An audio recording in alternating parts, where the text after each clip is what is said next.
This is the RPM Podcast, starring Scott Riggleman. Here comes Scott Riggleman trying to fill that hole. Tim Riggleman. Holy crap. He's a freaking animal, by the way. He's got a hell of a pumper on that thing. He is a heck of a pusher. We're like a bulldozer. And Josh Matthews. Could you see yourself being a pool guy, though? The level of work seems ridiculous. Stupid.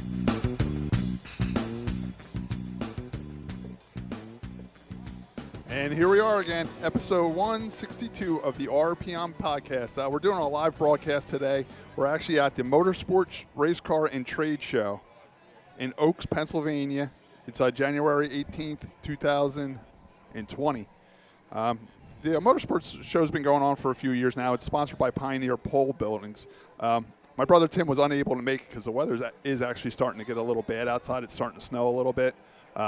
So my brother elected to stay. Yeah. So my brother elected to stay home. So I'm Scott Riggleman, the host of the show. We have Josh Matthews, who is the producer of the show. But we're going to start right off with a special guest who's been around motorsports forever in the Pennsylvania area. And he's actually the general manager of Mahoning Valley Speedway this year in 2020. Dino Oberto. How are you doing, Dino? Good, Scott. How are you? Glad to be here with you. Yeah, I'm glad to see you at the show. Your booth looks great. Do you know the booth number over there? I'm going to tell you what was told to me. It's the same spot as it was last year. Okay.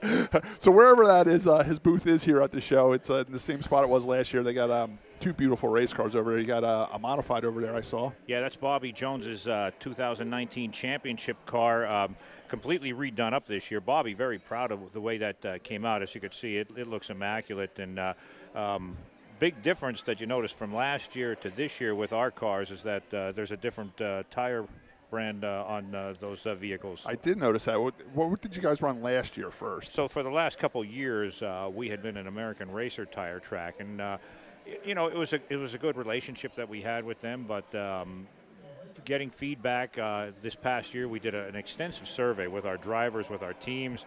As a matter of fact, we even did a second one, and the consensus was they'd like to get back on the Hoosier tire brand, so that's what we did. We're back on Hoosier tires for 2020 at Mahoning Valley. What was the main reason your racers were giving you feedback about? What did they like about the Hoosier better than the American racers? Do they run them at other area racetracks where maybe they can run the same tires and practice at a different racetrack, or was it the cost or the wear of the tire? Cost, definitely. A race tire is a race tire. It's expensive no matter what brand or where you're racing. That's definitely not it, but the American Racer, it was a good brand with us. It worked well. When it first came on board about 3 years ago under the Floyd Santee promotionship there, it was a huge change for our drivers. They had to do a lot of setup changes on their cars and things. And another problem was, as you just mentioned, the majority of the asphalt tracks in the Northeast are Hoosier tire tracks. And that did play a little bit into how it affected our business. So, we had to take that positive stance. People from Wall Stadium, people from Evergreen, the New York tracks, primarily Hoosier tire tracks. So they didn't just want to come in for a one-off, do the one show and buy the track tire. So it made business sense to do what we're doing. And that's like when Wall Stadium, we went in our factory stock division, when they switched over from the DOT tires to the Hoosier tire, they came to me and asked me, well, what tire do you think would be good? We're going to Hoosier tires this way, which made sense. This way the track can sell the tire. They can make a couple bucks off it, help to keep the track open. We were all buying DOT tires from area tire shops or going on TireRack.com and order them. So they said, well, let's put you on a track tire, and we want something that's hard and doesn't wear out as much. So, it's the same cost as running a DOT tire. I said, well, let's go on 790 Hoosier tires because that's what Evergreen's on. That's what Riverhead's on. But for some reason, they came out with an 850 tire, so we are on a little bit different tire. But they did open up the rule for us where if I wanted to bring my car to Evergreen and race as a factory stock, I can run the Wall Stadium 850 if I would like to, know. Right, and we're kind of in that same boat. We got Evergreen. That's basically about 35 miles from us. So, they're kind of the competition. We have the same drivers, the same cars, and same fans. And likewise with Wall Stadium, we see a lot of the Wall Stadium fans and drivers coming up from time to time. And likewise, when you go down there, say for Turkey, Derby, whatever, it looks like I'm right there at a Mahoning Valley event. You're right. But we're in a day and age where you have to keep the best interest at heart of the drivers, of the teams. And as far as, again, making business sense, Hoosier was the practical thing for us to do. I remember back in the day, a lot of tracks always had a little bit different rules because they didn't want you leaving their track to go race somewhere else. But racing has changed so much, and we're down to only a very few minimal racetracks now. It's better that they're working together so we can go race other tracks and support other tracks as well. Like you said, if the closer you can get your rules to, say, the Evergreen rules, you guys race on a Saturday night. Someone has a good night on Saturday night at your track and they feel like racing another day, they can just load up and go over to Evergreen and race another day. The race teams are not what they used to be 5, 10, and 15 years ago, where you had racetrack A and racetrack B with a full grandstand, full pit areas and stuff. You are now sharing more and more of the same. It's just a landscape of how this business has evolved over the years. So you got to take that into factor, and you got to really play that into how you want to strategize and lay out your schedule. So we need these guys to be supportive of us, just as we need to be supportive of them. So it's a delicate balance these days with the interesting thing. I serve as president of the Eastern Motorsport Press Association, and annually we give out a Richie Evans Memorial Northeast Driver of the Year Award, which this year we took a close look at that, and we said we need to give an asphalt one and a dirt one. Right, exactly. Because we did a look-see, and it seems that there's only about 20 to 25 asphalt tracks in the entire Northeast, going from Maine down to Maryland. Whereas the dirt tracks outnumber us by 3 and 4 to 1. So it made practical sense to do that. So again, that plays into the what we're talking about here with the Mahoning, the Evergreen, the Walls, the Shamong, same thing with them. So it's we got to stay on the same page in order to be able to grow into the future. We're in 2020, and we want to keep doing this. Definitely, you're speaking about how some teams race on both, dirt and asphalt tracks, and you're talking about dirt tracks and asphalt tracks. I did also see over the winter that you will be working at a dirt track on Friday nights. Are you still doing that, or is that off the table now? No, that's definitely on the table. I will be at Big Diamond Speedway on Friday nights in Minersville, serving as the announcer there. I'm pretty excited about that. I'll be changing hats back and forth a little bit, and of course the NASCAR weekends at Pocono, I work with Earl Krause up there, and we keep ourselves busy. Well, I'll be seeing you up at Big Diamond. I run their enduro shows up there, and as a matter of fact, their schedule came out yesterday. They have 6 enduro scheduled for us up there, so I'll see you at least 6 times up there this year. My wife Nancy also races an enduro car up there, and they start us right at the beginning of the year. I think our first race is March 29th. They have 2 practice sessions at the beginning of the year there, and at the end of the day of practice, they have an enduro race, and that's when we race. So I'll be seeing you up there quite a bit. Just to let you know, we don't like bragging about ourselves on this show, do we, Josh? But sometimes we have to mention a few things we did. Just so you know, Josh Matthews is a former factory stock driver, so just to let you know. Everybody's a former factory stock driver. He has a consolation win at the annual Turkey Derby in 2016, so I don't think he's no slouch. He did win a consolation race. What do you get for a consolation win? He got into the race. You get more racing. A pat on the back and a how do you doing? So I just tell him he should just introduce himself as a Turkey Derby winner. You don't have to tell him exactly which race you won, but it's all relevant. If we can get Kyle Petty over here, I'm going to tell him at least I won at Turkey Derby. Well, you yourself, Scott, and I know you've run enduros at Mahoning Valley. Mahoning Valley is the only track in this area I have not raced at. I have raced and won, and I have a 2013 championship at Evergreen in the Enduro Series. But, man, every year the schedule comes out, and I look at it, I'm like, man, is there anything I can race on there?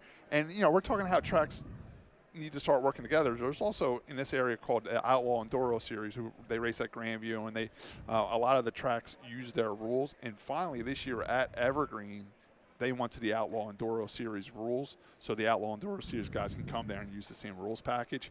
But they're doing something a little weird for their first race. They're actually using that road course section they added, so I don't know if I'm going to make that one because that's March 28th, and then the 29th is Big Diamond, so I might wait for Big Diamond. Don't lie. You're afraid of making right turns. No, I actually like road course racing. I did it at Englishtown Raceway Park. We had an enduro race there on the road course, and it was a lot of fun. But that inner loop they put in is a little tight for 8 cylinders. It's a little tight, and the drop off, you might get a little wet there too because they're wetlands there. But it's a pretty cool idea. We actually did something, and we're going to do it again this year.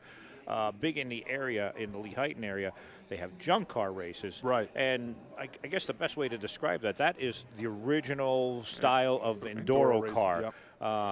It's very limited, but we bringing one back this year at the end of the season. I saw that. We experimented with it last year at all the local fairs. They run these junk car Right, races, and they right. get as many as 80, 90 Right. cars for these things. These guys can put these things together in no time. So in order to make ours unique, we didn't want to put them out on if you want to call Mahoning a big track, but for them it was because they're limited in their safety, the way they're built.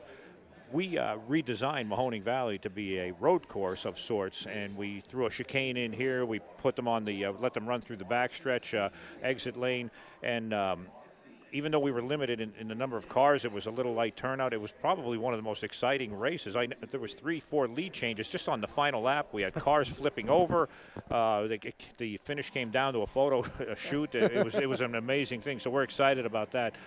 Late in the season, we have a break. I do see that on your schedule is Saturday, September 19th at 2 o'clock, 2 p.m. So it's a day race, which might work for me. I might be able to shoot up there because I do have a junk car. I did build a Cavalier for junk car racing. And it's something I can do Saturday morning. Run Is up that there. your Triple B car? No, that car's gone. I built a Cavalier for the next snow race coming up in New Hampshire. Okay. That's going to be rain or shine. Rain or shine, 2 p.m. I might be able to get out of there by 4 o'clock and make it to Wall Stadium that night and race my factory stock. We'll get you in and out as quick as we can. Yeah, so I do like that. And like I was saying, the Outlaw Enduro Series, you might want to check in with those guys too because they do have a junk car division too as well that races at Grandview. So maybe some of those junk car guys can come over and race this race. And obviously you said you had it last year. It was a light turnout. And, of course, if you have more cars and more people support this one, the following year you'll have more. Exactly. No, the word was out there.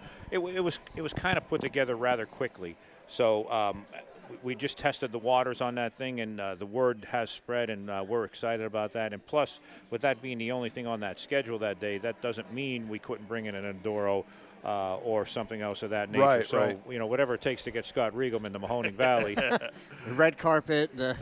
Trust me, your track is on my list because, like I said, I've raced at every track and have wins at a majority of them. Mahoning Valley is the only track that I have. Bragging camp going. is the only track that I haven't raced at, and I do want to make some laps on that track. You were talking about the size of the track. It is advertised as a quarter mile. Is that being generous? That's being generous. I've always, I think Chuck Hosfeld came up with this. We refer to it as a merry-go-round on steroids. We say it's a quarter mile. Back in the day when it was a dirt track, it was a true quarter mile. And for some reason, as things evolved and when Ward Crozier took over and he built the current concrete walls that are there now, the track kind of got a little narrow there, but to the naked eye, that's a quarter mile. That's all you need to know. And it's so cool, the uniqueness of what Mahoning Valley is. It lends itself to constant side-by-side racing. There's 2, sometimes 3 grooves on an every week basis, and that's for every division. That's what's so neat about that place. And another good thing about a track that size, I know even when I'm growing up as a kid, I noticed a lot of the older modifieds at Wall Stadium would get sold, and they would all end up in this area, and they would race Mahoning Valley. Because of the size of the track, you don't need the latest and greatest car. You know what I'm saying? You just need something reliable, and you don't need $1 million motor. Horsepower is not the key to Mahoning Valley unless it's a long stretch of green flag laps. Then you're going to see a guy be able to pull himself ahead. But when you're running side by side like that, it's more about playing a chess game. You need to pick the right lane. You got to figure out where you're going to be at a certain time. So I've seen the smaller engines, sport mod engines, before we made it a class this past year. They've come up, they've won with these cars. Yeah, they ran around with 602 crate motors, right? Yes. And they were able to keep up with the full-blown modifieds on a track like that. I remember back in the day when Flemington was still open, they had a Penn Jersey series where they ran some races at Mahoning Valley and some at Flemington. And I was good friends with John Blewett III, and we actually went to Mahoning Valley, and we had a lot of gear in the car. By the end of the day, we kept taking gear out because we were spinning the tires so much. By the end of the day, we were almost running the same gear at Mahoning Valley that we were at Flemington because he didn't want to spin the tires. That's one of the tricks. Actually, with the sport mods or that 602 style engine, when you get up there and you're with the when you're there with a full-blown modified, The only downside to that is on restarts. So the full modified, you're going to get a quicker start and what have you. But for the most part, it's just about it's a driver's racetrack. You really got to be able to handle yourself there. So I just remind everybody, we're talking about Mahoning Valley Speedway. It's located in Lehigh in Pennsylvania. It's behind the farmers market. Does the farmers market and the Speedway have the same owner? Yes, Jack Carlino and Rebecca Carlino are the sole owners of the facility. They just recently did the purchase of that. There was an acquisition that took place between them and original landowner Charlie Yabershinsky. Charlie does not live in this area any longer. He resides down in the Delaware area. And his whole intent, Jack and Rebecca's intent, they wanted to buy the entire property, whereas years past it was always a lease deal with whoever promoter was in there running the Speedway. So they now own lock, stock, and barrel of all of that property there. And so they're working on things. As a matter of fact, Scott, they're going to be opening up an RC track inside the farmers market now. Oh, that's awesome. They just got done putting the first track together. And my God, I never seen one so big before, but it's huge. We actually, at our booth right now, we have some of the RC cars on display that you could run there. He's going to put an RC drag strip in there. There's going to be a couple different variations of that, so it's really neat. RC racing, at one point, they have leagues. It was huge. Very, very popular during the era of the 60s, and so that's something we're very excited about. And that's a separate entity from the racetrack itself, but you're going to be able to go there. It'll be a league-type deal, but it'll also be open to the public where you can go and rent track time, if you will. Right. Well, when is the farmers market open? Well, the farmers market now, actually in 2019, he shut that. They shut that down. Okay. So he now has this facility. We house the tires in there. That's where we warehouse our tires. He's now starting up with the RC track, and we're going to be utilizing that in a different way. Okay. The weekly classes at Mahoning Valley are, of course, the beloved modifieds. I mean, they've been there forever. Racing modifieds, late models, street stock, sportsman modifieds, which you're saying is the 602 crate motor modifieds like we have at Wall Stadium? Yeah, we introduced that 2 years ago, and the first year we came out with them, which was in 2018, we put them on a street stock style tire, a treaded street stock tire, and it was okay, but it didn't work to the point where what we wanted to see from the results. It was difficult to pass with those. So we took a look-see after that, and last year we put them on a late model tire, the 10-inch slick, and it made a huge difference. Now there was racing, there was more side-by-side action, and that class, the beauty of that is we're seeing a lot of guys who can take a street stock engine and drop it right into that car. We're seeing guys who always wanted to run a modified, but because of what the cost is, that may have prohibited that. So now they're buying these cars and they're putting their street stock motors in them. We run them on an every other week basis this year, but when they're not running them they could still run with the full modifieds. Right, if they want to, yeah. So it really, it's a nice balance, and it mixes well in what we want to do with that.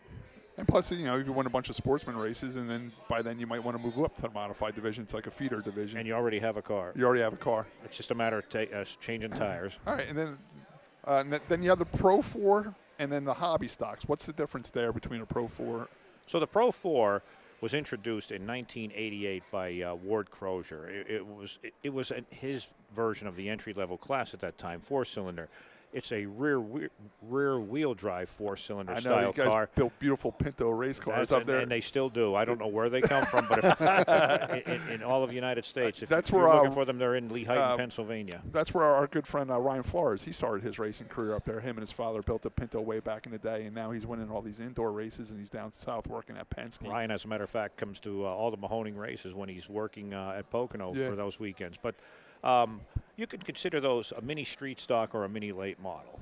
And have guys also been using like Mustangs and stuff too? Yes. Yeah. Mustangs we've seen them come into the mix. I don't know.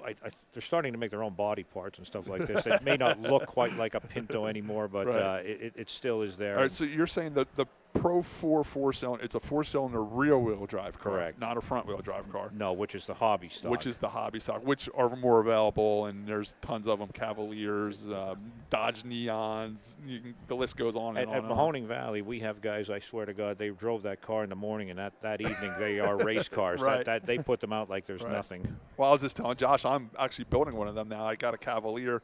There's going to be another snow indoor up in Claremont, New Hampshire. I'm going to on February 14th, which is Valentine's Day, which I was just made aware of by my wife. I said, "Oh, is that why they call that race the Valentine's Day Massacre race?" But it's exactly what you said. I picked it up for scrap, through my towing business. The car was running. It was the guy's everyday driver. He just bought a new car. I bought it home. The thing ran fine. Within a couple hours, we had the thing stripped out. We put a bar behind the seat and seatbelts in. And that's basically what these guys are doing with the junk cars Right. for the county fairs and things. They're out there.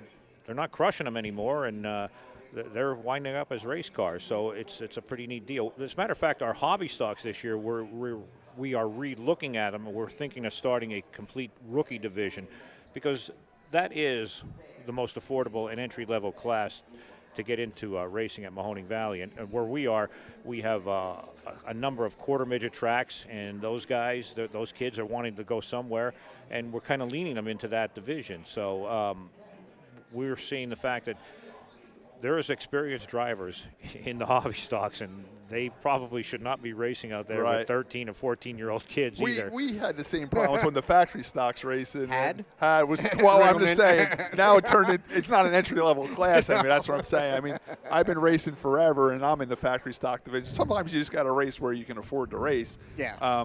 But like you said, there's got to be some type of criteria where you can have like an A and B class, like a beginner's class, where they can race that, and if they get 4 or 5 wins, then they got to move up to the next one. You know what I'm saying? Yeah, so what we're going to do is look at them possibly as coming out, running their own feature. It'll be a minimum lap, maybe not even run heats, just a feature only, but they could still attempt to qualify for the regular show that night as well. It's all about track time. So that's some of the things. Another thing, Scott, what's new this year was, of course, we brought on Keith Hoffman as the promoter, is the title we have given him. So Jack Carlino is going to sit back and basically just do what he needs to do as far as being ownership of the facility. And Keith has come up from Bridgeport Speedway. Hell of a silly season this past year, I think, in all of regional racing. But really excited, and he and I have worked almost every day putting a schedule together and getting things in line and all our ducks in a row. So that's exciting news right now. But a lot of the Hoffmans, a lot of people know the Hoffman family as primarily dirt racers, with Keith and Doug being both great modified dirt racers. But what a lot of people don't know is they did race at Mahoning Valley back in the day on the asphalt, and Doug Hoffman actually promoted that track.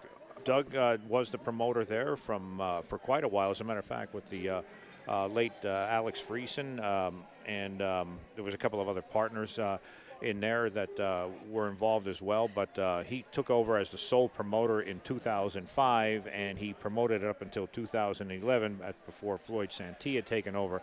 So, as a matter of fact, Doug was the person who introduced dirt modifieds to Mahoning Valley, and it really started the whole DA modified. Well, I'll give you a little story on that. Is the fact that the DA modifieds were started by Ward Crozier Sr., and these were dirt cars, straight axles, but they ran asphalt tires.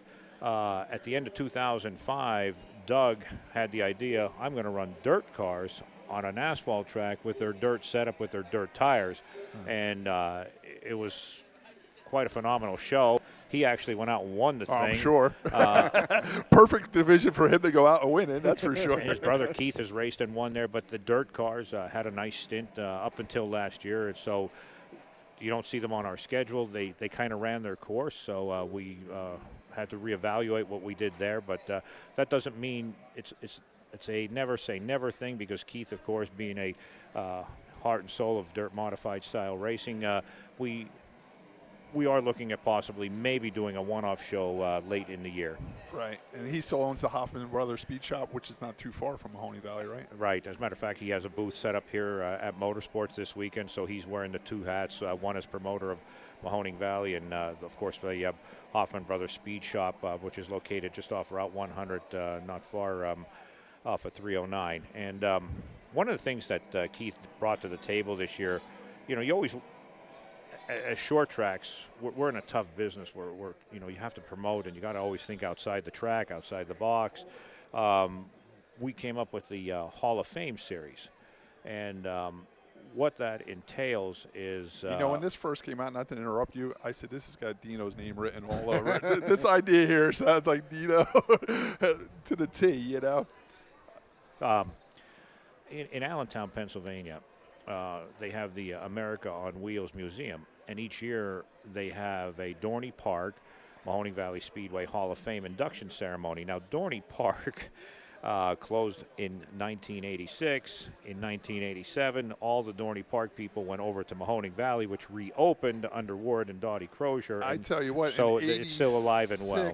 86, 87, I graduated 8th grade, and you're saying a lot of the drivers went over to Mahoning Valley. I tell you what, a few of them filtered down to Wall Stadium as well. I mean, we got Ed Lilly coming down racing. Lilly came down there with Tony his car, Hirschman Tony Hirschman. Yeah, we did get a few of the Dorney Park guys down by us. Exactly. So they have this Hall of Fame series. This past year, Doug Hoffman was inducted. Keith was there to accept on his behalf for Dorney Park, because that's where Doug started his racing career. So the concept came as, why don't we have a Hall of Fame style series? And we had to figure out, well, what about lap distances? So we just took the car numbers of what these legends were, and we came up with the distances. So the first one is 60 laps, which means we're doing that in honor of Doug Hoffman. He was 60 for all those years. And that's on April 4th. Right, and that's our season opener.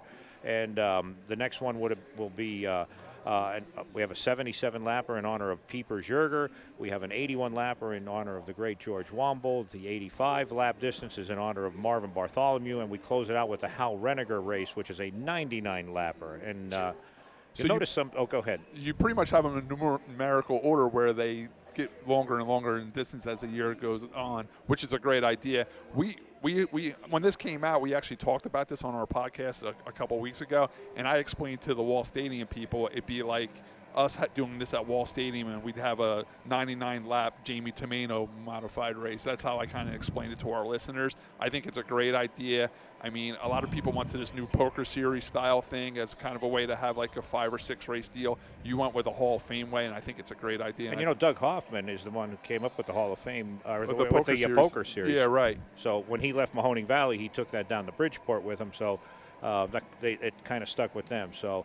No, it's pretty exciting about that. And the first race, as a matter of fact, we're having a gambler's fee. If you want to take that chance at pay an extra couple of bucks, and we'll pay you an extra $1,000 if you could win it. Really? Yeah. So you're thinking of getting a modified now? Or we used to have gamblers races at Wall Stadium, and it was a whole gamblers. It was pretty cool, Josh. I don't know if you remember this. It might be before your time, but I remember the gamblers races at Wall Stadium where you pay $200 to enter and you're qualified. You can show up with a modern stock or sportsman and race with the modifieds, and what they would do would be like $2,000 to win. But what made it a gamble was they might pay 7th place $1,000. And then you don't know that as the race is going on. So after the race, they can pull out of a hat and say, all right, well, the 7th place was the golden ticket spot, and you get $1,000. That's why you can go out there with a sportsman and race with the modifieds, and you still might make money because if it was a sportsman, you still have a chance of winning. Another thing with the Hall of Fame series, we have included the street stocks and we've included the hobby stocks. And they're going to be non-point races. They will have show-up points for the championship, but what that helps then is guys from Wall Stadium, guys from Evergreen, guys from Chemung can come down.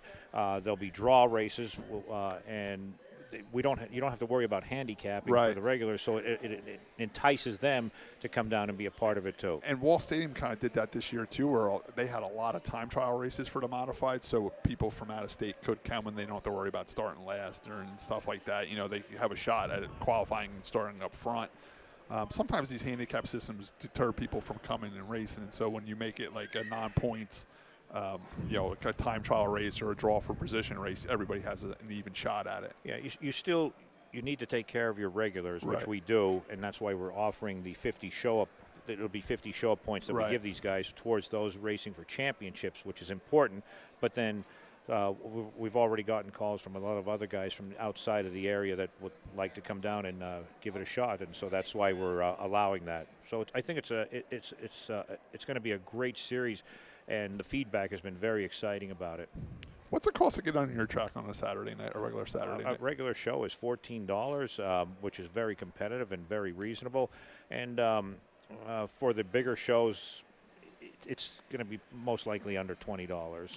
And it's $2 off admission prices for students and seniors over 65 plus active military, which Josh is a member of the KISS Army. I told him that doesn't qualify him for the active military thing, so he can't get $2 off. I don't even think this KISS identification membership card would. All right, so the KISS Army doesn't qualify you, Josh, so you're going to have to pay the extra $2. It was worth a shot. It was worth a shot. This is what I really like. Children under 10 are free. Always have been. And, Mahoning Valley, one of the things that I really enjoy about that, it's so family-oriented down there, and it's generations of families that have been coming there from the Dorney Park days to where we are now. And all these kids are up on top of the hill. They're playing football, kickball, whatever they're doing. And, then I've seen these kids go from there to quarter midgets and then eventually out to our track here. And it's just so cool. The Wombold family are there. The Steigerwald families are there. The Beers family are there. It's just one after another after another. You say that, and so cool. And that's really the core what keeps these racetracks open. Every racetrack you go to, I travel around a lot, you have your core families that have been there for 30, 40 years, and the grandfather start racing there, then the father, and then the kids are coming up, and the grandkids are racing up. You just rattled off all your families that support Mahoning Valley over years. We have it at Wall Stadium too. Yeah, you sure do. Dick Barney, Harry Reid, the Truexes, the Rigglemans, the Josh Matthews. We've all been there. I have nieces coming up through the ranks. You go out to Riverhead, same thing. The Brunholzels, all those guys out there. It's all the same families that have been doing it for years. You got the Turbishes out there with the late models in the street. Yeah, and all these names you just popped off, they all stop in at Mahoning Valley as well.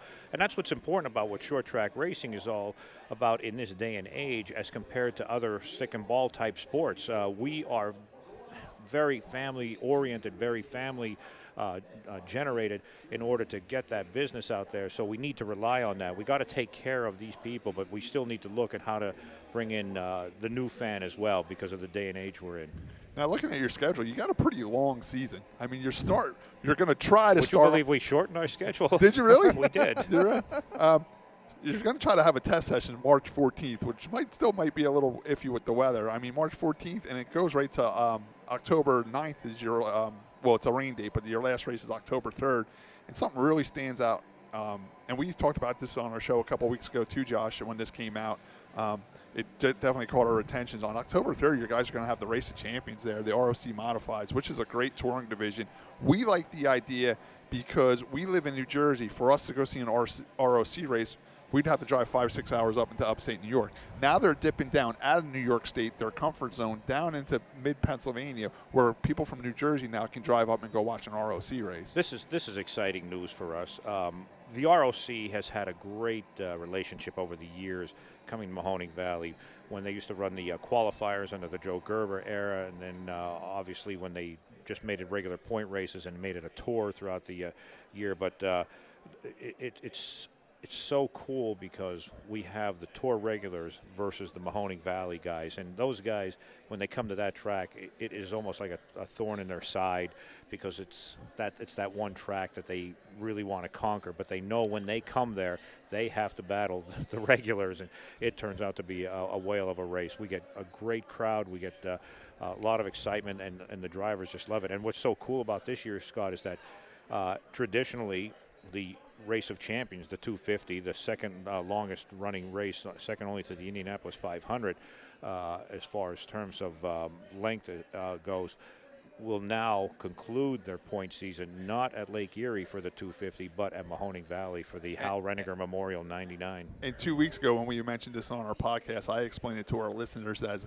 this would be like the NASCAR Cup Series having their points decided not at Homestead or not at Phoenix, but at Bristol. Exactly. It's like ending your points at Bristol. Anything can happen there. It's up for grabs. Josh mentioned one thing when we talked about it, and I had to correct him on it a little bit.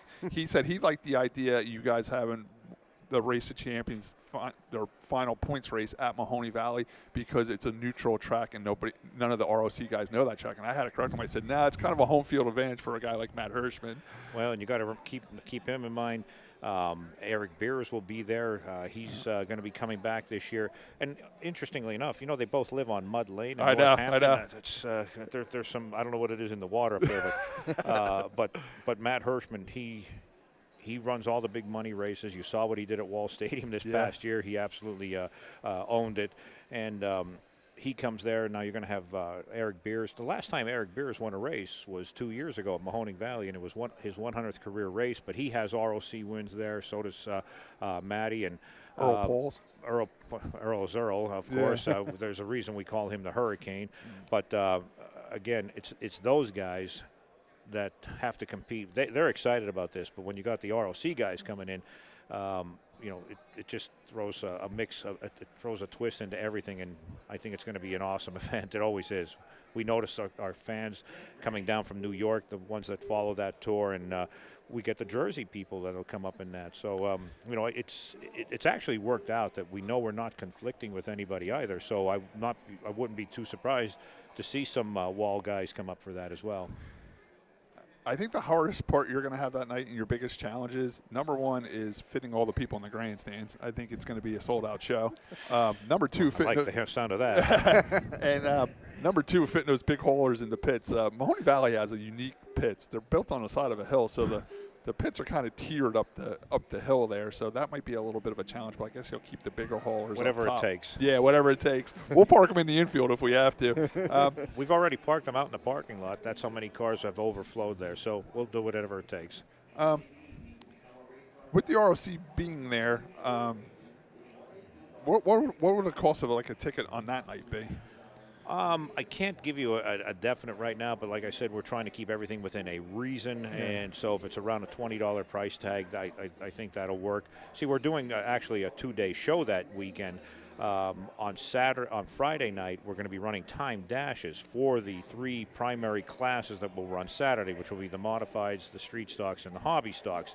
But as a twist, as something new, we're going to run what we call the unfortunate 25s, and we're inviting anybody who has not won a race in 2020 to run in those respective classes, which will be late models. I believe we have the Pro 4s there. Hobby stocks, street stocks. If you did not win a race, it doesn't have to be at Mahoning Valley. It could be at any of your tracks, so long as you conform to our rules. You can get out there and be a first-time winner in 2020. Yeah, I found something to do. You got a consolation win at Wall Stadium, so I think not in 2020. We might have just one-upped you on this one. I was up at Bethel Motor Speedway. They had their November Fest race, and I took an Enduro car up there, and they invited me to run that non-winners race. I'm like, you realize I got 96 feature wins? They're like, yeah, you don't have one here, though. Go out on the track. I'm like, all right. So I went out on the track with them. That's a great idea. It gives everybody a shot to get their first feature win, and we all know what happens once you get your first feature win. Yeah. That's the hardest one to get. And you only get one shot at it. Right. And so there's a lot of people, a lot of drivers out there, they look forward to that. They want to win at this track, and we're giving them that opportunity. So I think it's I think it's going to work, and it's going to be a lot of excitement generated from it. And this is part of what bringing Keith Hoffman into the table has done for us. He and I have been working in unison here, trying to work this out here with the blessing of Jack and Rebecca Carlino, and we are trying to bring that level of professionalism to Mahoning Valley. Not that it hasn't been there, but it is a unique crowd and I tell you what, style there. One day we had a day enduro race at Evergreen, and I was able to win that race. It was a 150 lapper, and then on the way home I said, hey, let's go stop at Mahoning Valley and watch the races. Larry Spencer and all those guys were at Evergreen, and they knew the back way down 309 to get to the track. So they're like, follow us, we're going to go to Mahoning Valley. And we went there and watched, and it was my first time there. It was the big show. It was at the end of the year. It was like a 100-lap modified race or 150-lap modified race. I loved it.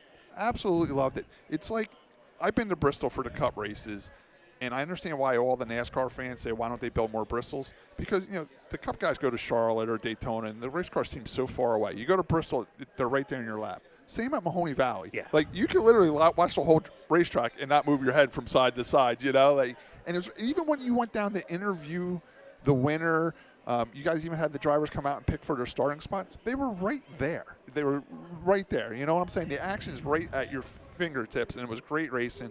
You know what you don't understand? It's so quick there.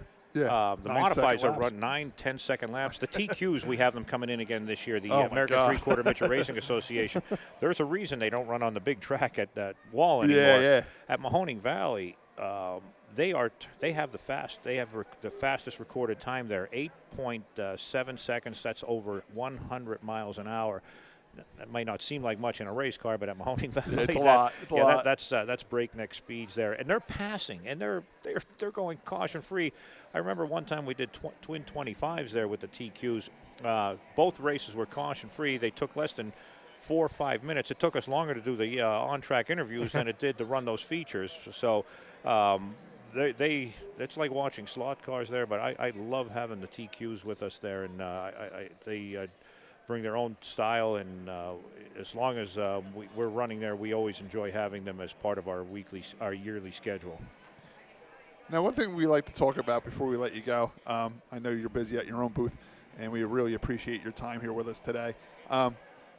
When I went there, it was before I had my weight loss surgery, so I was really hungry, and I was really ready to eat some track food, and I really enjoyed the pizza there. The pizza was really good at Mahoning Valley. Well, that's especially of Jack Carlino, and I'm glad you brought that up too, because the compliments that I have received, and I've seen it all over. I'm a little biased. I don't know, but we have often been complimented about the food at our concession stand, and Jack does a tremendous job of giving fair prices. It's not expensive at all. You can come there with your family. You don't have to stop at the McDonald's or what have you on the way in. We'll feed you, and you will come away the food was good there. Very satisfied, and we've gotten numerous compliments over the years about what they serve there. So it's pretty cool. My wife, Justine, works in the kitchen. She's not much of a race fan, and my standing joke is that I got to pay my wife to come to the races. So she married the wrong guy. She's not a race fan. Hey, you can have it. Sometimes that's a good thing, and sometimes a bad thing. It's okay. Look at my shoes. My wife wants to race too. So now, if I buy a motor for my car, I got to buy a motor for her car. So if I buy 4 tires for my car, I got to buy 4 tires for her car. So it's double my cost of racing. So the question is, when she sees you putting a part on your car, does she automatically say, "Hey, I want that too"? Well. Oh, you better believe it. She wants it before it's on my car. She's like, you might want to try it on my car first. I got news for you. Walking down here before we did this broadcast, she already called her father about buying a drag car she saw him there. So her father used to do drag racing. But anyway, but while we do have you here, one of the questions we do like to ask our guests, because you have been to so many racetracks other than Mahoning Valley, what has been your absolute favorite food at a racetrack? Mine was back in the day the pierogies at the Race of Champions at Pocono. Can I be honest with you? Yeah.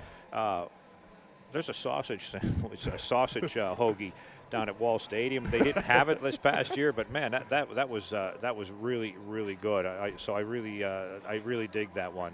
That was good. We went to the Cup race. I think it was 2 or 3 years ago. I bought a camper, and Wall Stadium got rained out real early Saturday morning, so we just hooked up to the camper and shot up to the Poconos, knowing there was going to be a chance of a rain out.